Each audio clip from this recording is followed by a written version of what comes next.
terima kasih kepada PPI yang telah mengundang saya untuk ikut sharing, ikut diskusi ini dengan tema di saya tantangan dan peluang bank dalam membiayai Making Indonesia. Ini tentunya di 5 sektor utama: makanan, minuman, tekstil dan pakaian jadi, alat angkutan, kimia dan juga elektronik, dan peran bank setelah pasca atau dalam masa pandemi ini. Mungkin saya tidak akan terlalu silakan next. Ya, mungkin untuk yang slide ini tadi Bu Yulia juga sudah cukup banyak membahas terkait perkembangan perekonomian global, perkembangan Indonesia. Tapi yang mungkin saya ingin berbagi adalah optimisme kita ya ke depan, karena tentu kondisi ini harapannya akan cepat berlalu dan semuanya kembali pulih, tentu dengan harapan dan sejalan dengan prediksi IMF juga bahwa 2021 harapannya perekonomian akan pulih, di mana di pertumbuhan ekonomi Indonesia akan tumbuh sekitar lebih dari 6% menurut versi IMF. Oke, next. Nah, tentu perlambatan ekonomi ini ya sudah cukup berdampak pada pertumbuhan di sektor real. Perlambatannya juga terjadi hampir di semua lini usaha, tidak hanya perusahaan-perusahaan besar, namun juga di industri retail, konsumer dan UMKM. Nah, kalau dilihat dampaknya memang sudah terasa sejak kuartal pertama 2020, lalu juga berlanjut di 2020, kuartal kedua 2020. Nah, dari data BPS saja sudah kita lihat ada 6 sektor yang mengalami penurunan sangat signifikan, terutama di transportasi ya, minus 30 dari tahun lalu ke sekarang. Sektor kedua yang sangat terdampak tentu di sektor pariwisata, minus 22, jasa lainnya, jasa perusahaan, perdagangan dan industri manufaktur.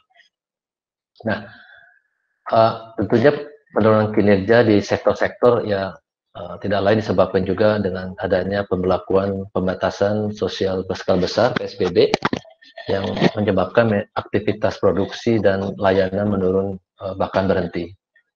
Nah, di sektor manufaktur sendiri, industri otomotif ya dan alat angkutan ini menjadi industri yang sangat terdampak karena pandemi, karena memang produksi kendaraan yang menurun drastis dan malah sempat berhenti.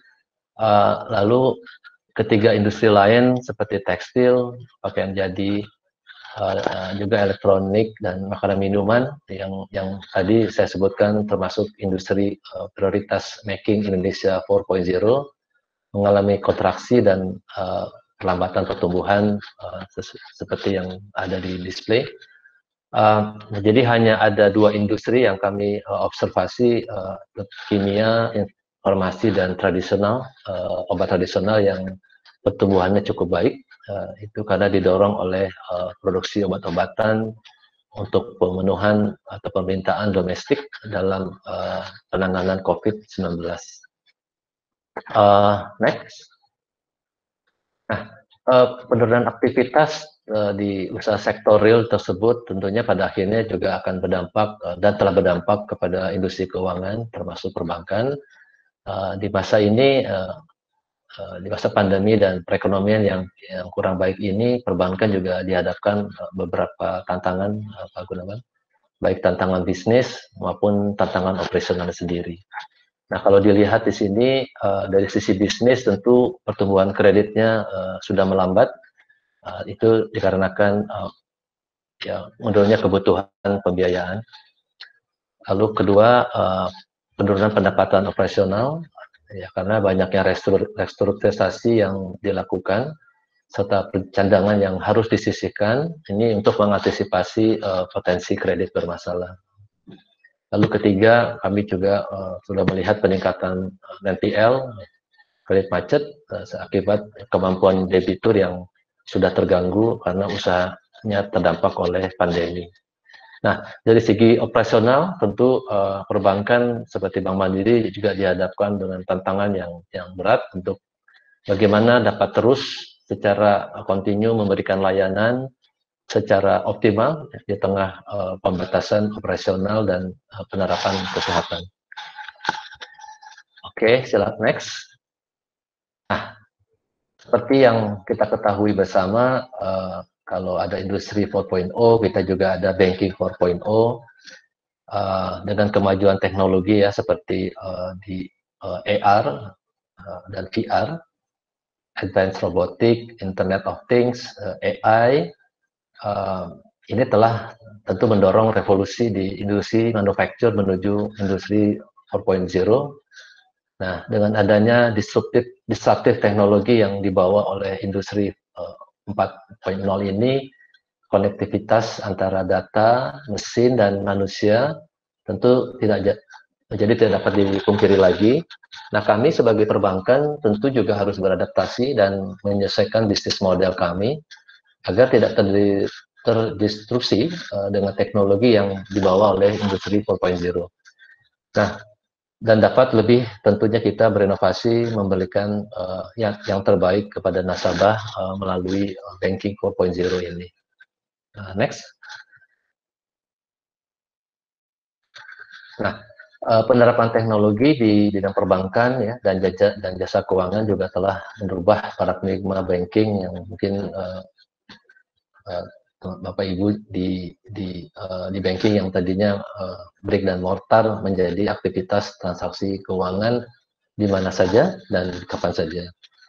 Nah, kemudian inilah yang ditawarkan oleh teknologi-teknologi tersebut yang telah mendorong transaksi dapat terjadi dimanapun dan kapanpun. Selain penerapan di teknologi perbankan dan jasa keuangan, juga telah melahirkan banyaknya fintech yang sebagai alternatif retail perbankan, baik untuk penyediaan uang elektronik, transaksi pembayaran, penyaluran kredit, dan investasi. Nah, kemunculan fintech dan berbagai aplikasi digital lainnya ini telah menciptakan suatu ekosistem yang melingkupi kehidupan kita sehari-hari. Oke, next. Sebagai akibat perkembangan teknologi dan banyaknya kemunculan fintech tersebut, tentunya perilaku konsumen dalam bertransaksi telah berubah. Hal ini juga terlihat dari peningkatan transaksi uang elektronik ya, seperti ada di display yang transaksi uang elektronik yang mencapai lebih dari 400 juta transaksi yang sebetulnya hampir bersamaan dengan jumlah transaksi kartu kredit dan kartu debit. Nah, terlebih lagi dengan adanya pembatasan aktivitas selama pandemi ini juga telah mengakselerasi adopsi digital dalam kehidupan konsumen yang juga didukung dengan adanya penyesuaian regulasi yang telah memberikan support dukungan kepada digital. Dari sisi customer behavior, masyarakat semakin terbiasa sekarang melakukan aktivitas belanja online, transaksi keuangan online, dan pembayaran non-tunai. Nah, hal ini tentunya membuka ruang potensi bisnis baru yang kami harus jawab dengan inovasi digital dan layanan yang terbaik. Di sisi lain, penyesuaian regulasi dari regulator juga akan kami manfaatkan secara optimal agar perbankan dapat meningkatkan kualitas layanannya. Misalnya saja regulasi peningkatan limit pembayaran non-tunai dan peraturan untuk memfasilitasi online banking. Next. Nah, menyadari adanya berbagai tantangan dan peluang tersebut, tentu kami harus tetap fokus dan antisipasi dan inovasi untuk menjaga kinerja bisnis dan layanan kami terhadap nasabah agar lebih baik lagi. Ada 4 poin di sini: menjaga kualitas aset, mendorong fungsi intermediasi kami dengan sangat hati-hati, meningkatkan produktivitas, efisiensi, dan operasional, mendorong agar percepatan inovasi dalam hal layanan digital ini. Satu-satu akan coba saya jelaskan. Next. Terkait dengan bagaimana menjaga kualitas yang sebagai satu fokus pertama, yaitu dengan melakukan restrukturisasi dan juga memonitoring ketat sekali terhadap kualitas pembiayaan debitur. Ya. Nah, sampai dengan 30 September 2020, kami telah melakukan restrukturisasi kepada lebih dari 500.000 nasabah, baik itu di segmen retail, corporate, dan komersial, yang nominalnya mencapai lebih dari 116 triliun. Kami memahami bahwa dalam situasi yang kurang baik ini memang dibutuhkan langkah-langkah antisipatif dan proaktif seperti early restructuring yang telah kami lakukan. Nah, di Bank Mandiri sendiri secara proaktif kami memonitor dampak COVID-19 terhadap debitur dengan tadi menjalankan restrukturisasi yang dibutuhkan dan tetap melakukan pengawasan pasca restrukturisasi. Selain itu, Bank Mandiri juga telah menyalurkan subsidi bunga dari pemerintah sebagai bagian dari upaya membantu debitur. Oke, next. Nah, di sini nomor 2, dalam keadaan pandemi ini tentu tetap kami mendorong fungsi bank sebagai intermediasi dengan tetap sangat hati-hati, ya. Jadi kami melihat sektor dan nasabah yang masih resilient dan menunjukkan tren pemulihan yang baik. Bank Mandiri sendiri tetap tumbuh meskipun industri perbankan mengalami penurunan di beberapa sektor ekonomi. Nah, di sini pada kesempatan kami juga telah dipercaya oleh pemerintah untuk menyalurkan kredit ke sektor UMKM, tadi sudah banyak disebut, dengan melalui penempatan PN ini sebesar 10 triliun. Dari 10 triliun ini kami multiply dan di mana di bulan September total pemberian kredit kepada melalui kredit PN ini mencapai lebih dari 42 triliun terhadap lebih 130.000 debitur, khususnya di sektor UMKM dan padat karya. Nah, dari faktor dari sektor yang menjadi fokus untuk penyaluran ini termasuk di khususnya di sektor UMKM, sektor yang memang berpotensi adalah di pertanian, ya, di perkebunan, peternakan dan perikanan, jasa produksi, industri pengolahan, lalu perdagangan, pariwisata, dan sektor lain terkait dengan ketahanan pangan. Sementara di segmen wholesale, ya, di sektor yang berpotensi di makanan dan minuman, industri tekstil, transportasi, logistik, dan juga pupuk. Nah, selain itu juga kami mendukung pembiayaan ke sektor prioritas manufacture making Indonesia 4.0. Sampai dengan September 2020, kami telah menyalurkan kredit sebesar 81 triliun ke 5 sektor utama tadi, makanan minuman 53 triliun, industri tekstil 8 triliun, industri alat angkutan 8,5 triliun, lalu industri elektronik, dan juga industri kimia 7,9 triliun. Harapannya ini adalah wujud nyata kami untuk kontribusi agar untuk kondisi untuk pemulihan ekonomi Indonesia. Next. Nah, yang ketiga, memang kami juga terus melakukan, selain tadi yang dua utama, kami terus melakukan produktivitas dan efisiensi. Saat ini tidak dapat dipungkiri bahwa pendapatan juga sudah mendapatkan pressure, ya, yang kita hadapi. Walaupun bank yang tadi sudah kami sebutkan mampu tumbuh, sustain, tapi memang efisiensilah, bank yang memiliki efisiensi lah yang akan menjadi pemenang ke depan. Nah, terkait hal tersebut ada 4 poin yang atau inisiatif yang mendorong kami untuk meningkatkan produktivitas dan efisiensi. Dari segi nomor 1 dari business process improvement, ini baik di bisnis dan operasional, selain percepatan proses dan perbaikan kualitas, kami juga senantiasa melakukan perbaikan di dalam proses ini dari waktu ke waktu. Nomor 2, cost disiplin tentu di seluruh unit kerja agar kami memastikan pengeluaran dilakukan pada hal-hal yang memang memberikan nilai tambah bagi bank. Yang ketiga, kami juga prioritaskan investasi ke hal yang paling penting, paling urgent, termasuk regulatory dan compliance. Yang keempat, tentu penggunaan teknologi untuk menunjang operasional dan meningkatkan inovasi layanan, termasuk tadi artificial intelligence, robotik dan lain-lainnya. Next. Nah, selama pandemi COVID-19 ini memang telah menjadi game changer ya, dengan mempercepat yang akhirnya mempercepat digitalisasi di industri perbankan. Dan ini akan menjadi suatu kunci pengembangan bisnis ke depan di perbankan. Di Bank Mandiri sendiri penggunaan jaringan cabang ya untuk melakukan transaksi terus menurun, yang akhirnya beralih ke online channel. Saat ini lebih dari 96% transaksi dilakukan melalui online channel, internet banking, ATM, dan sekarang hanya 3% yang melalui jaringan konvensional.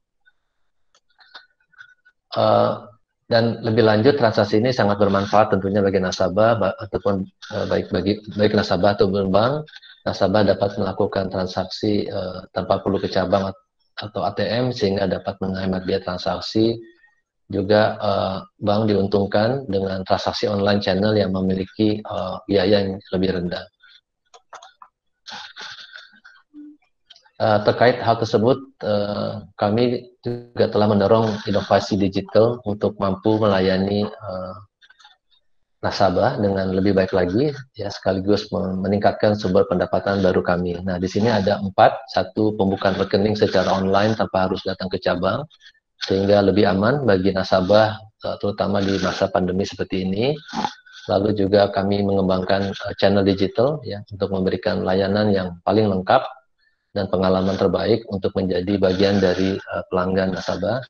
Salah satunya yaitu dengan pengembangan fitur transaksi di Mandiri Online ini untuk menjadi financial superstore application dengan layanan keuangan digital terlengkap.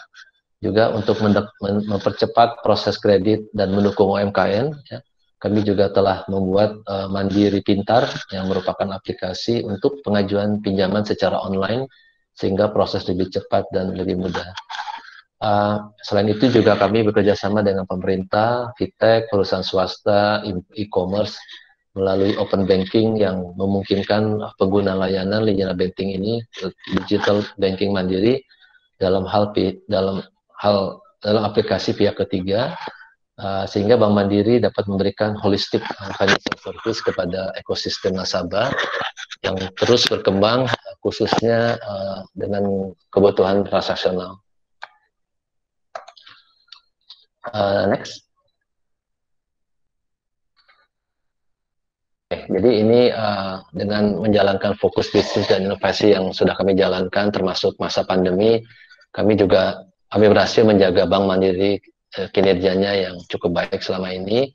Nah, hal ini bisa dilihat dari performance kita di tahun kuartal 3 2020.